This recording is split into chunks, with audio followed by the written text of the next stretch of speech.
हुमायूं के मुख्य मकबरे के अंदर हम प्रवेश कर रहे हैं। और हुमायूं बेसिकली ये मुग़ल शासक काल के थे और मुग़ल हिंदुस्तान में व्यापार के लिए आए थे सबसे पहले। और बाबर जो कि पहला मुग़ल शासक था, वो यहाँ आने के बाद इतना इम्प्रेस हुआ इस जगह से। सर्वप्रथम बाबर 11 साल की उम्र में हिंदुस्तान आया था व्यापार के सिलसिले में। उसके बाद वो दूसरी बार 1526 में आया और उसने एक नए डायनेस्टी की स्थापना की, जिसको कि आज के समय में मुग़ल वंश के नाम से जानते हैं। तो बेसिकली वो मंगोलियन थे, डिसेंडेंट्स ऑफ चंगेज़ खान और तैमूरलंग। तो वो मंगोलियन थे, इसलिए उन्हें मुग़ल के नाम से जाना जाता है। चूँकि कुछ शब्द ऐसे थे जो अंग्रेज़ों के लिए, ब्रिटिश के लिए इस्तेमाल करना बहुत कठिन होता था, तो उन्होंने मंगोल को मुग़ल के रूप में ट्रांसलेट किया। वस्तुतः इन्हें मंगोलियन के नाम से हम जान सकते हैं।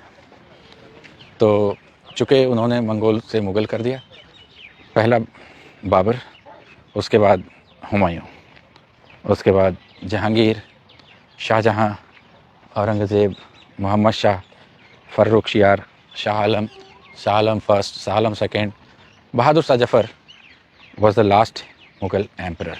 बहादुर शाह जफ़र मुग़ल काल के अंतिम शासक थे।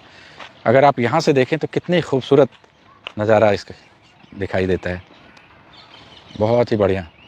इस मकबरे को बनाने में अलग अलग तरीके के पत्थर, अलग अलग तरीके की कारीगरी का इस्तेमाल किया गया है। और अगर आप देखा जाए तो ये पहली बार किसी मकबरे के साथ इतनी बड़ी रूप में आर्ट और आर्किटेक्ट का इस्तेमाल किया गया है।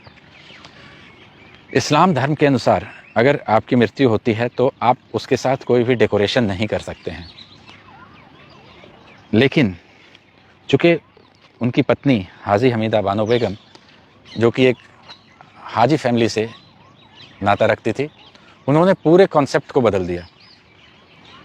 इस तरीके से उन्होंने सर्वप्रथम गार्डन, फाउंटेन, उनकी अपनी जो कुरान की बिलीव होते हैं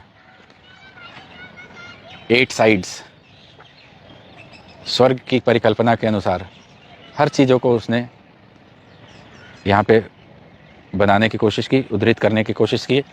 इसी सिलसिले में उसने ये, अगर आप ध्यान दें तो, गार्डन का निर्माण किया और ये नाले का निर्माण किया है, और हर चीज़ सिमेट्रिकल रूप में है। एक अगर यहाँ पर है तो एक आगे की तरफ है।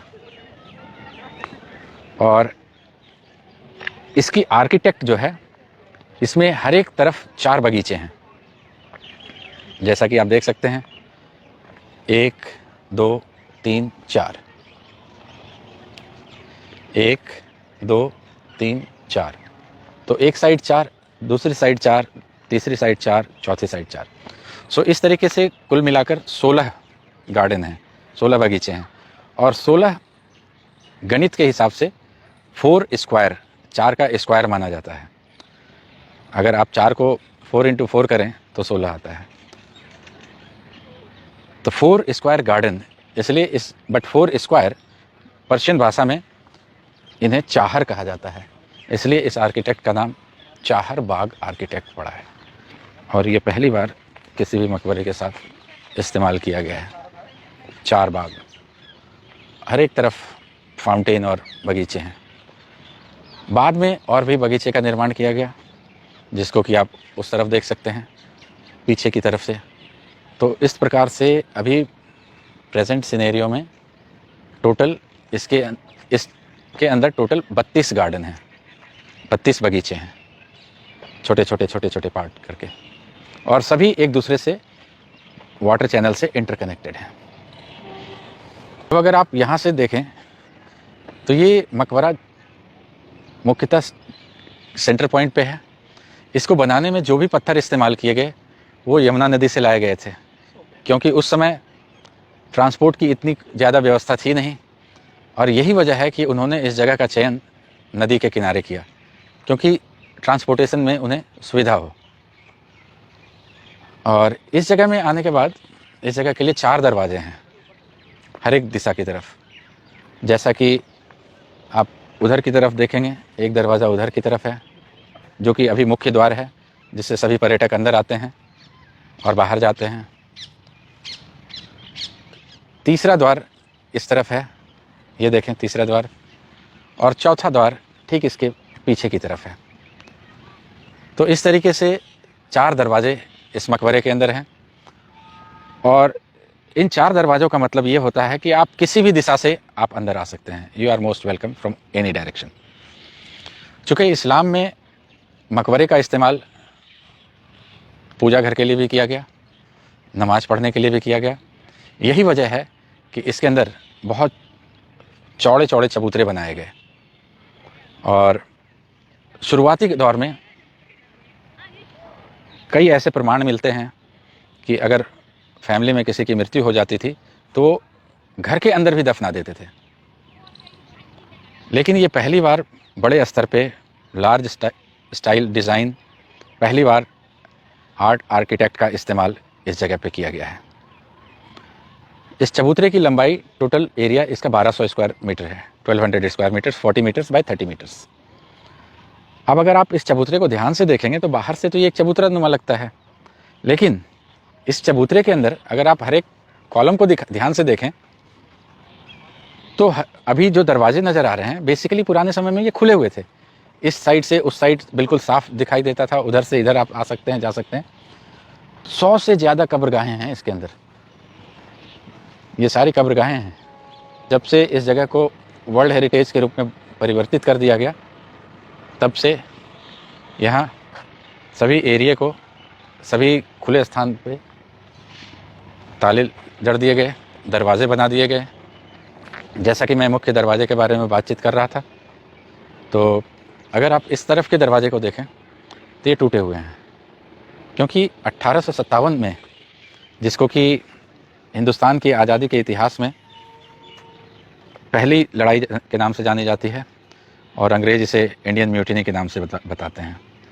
लेकिन आज़ादी की पहली लड़ाई 1857 में जब हुई थी, तो उस समय के तत्कालीन शासक बहादुर शाह जफ़र ने इस जगह को छिपने के लिए इस्तेमाल किया था। वो इसी जगह पर अपनी परिवार के साथ, अपनी फैमिली के साथ छिपे हुए थे। लेकिन जब अंग्रेज़ों को ये बात पता चली कि मुग़ल शासक यहाँ छिपा हुआ है, तो उन्होंने गोले से, तोप से अटैक किया, और उस वॉर में ये दरवाजे, 2 दरवाजे डिमोलिश कर दिए। यही वजह है कि अभी प्रेजेंट टाइम में सिर्फ 2 ही दरवाजे शेष हैं। ये जितनी खिड़की स्ट्रक्चर दिखाई दे रहे हैं, ये सभी मकबरे हैं, विशेषतः मुख्यतः मकबरे हैं। अभी दरवाजे लगा दिए गए हैं।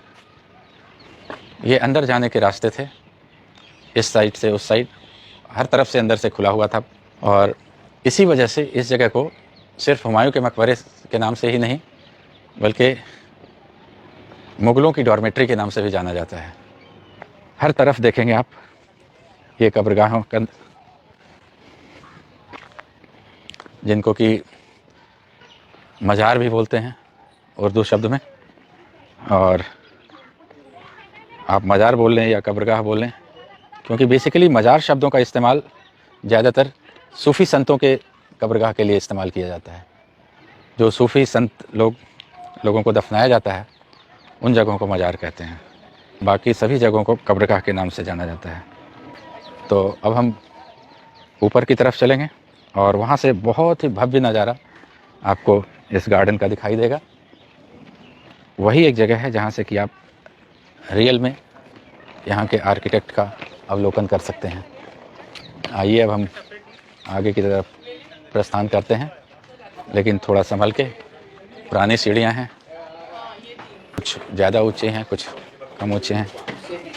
ये यहाँ आने के बाद आप देखें कितनी खूबसूरत, जैसा कि मैंने कहा था कि स्टार हमेशा ऊपर की तरफ होता है, तो यहाँ भी देख सकते हैं कि अब यहाँ से, जैसा कि मैं आपको बताया था, देखिए कितना भव्य नज़ारा,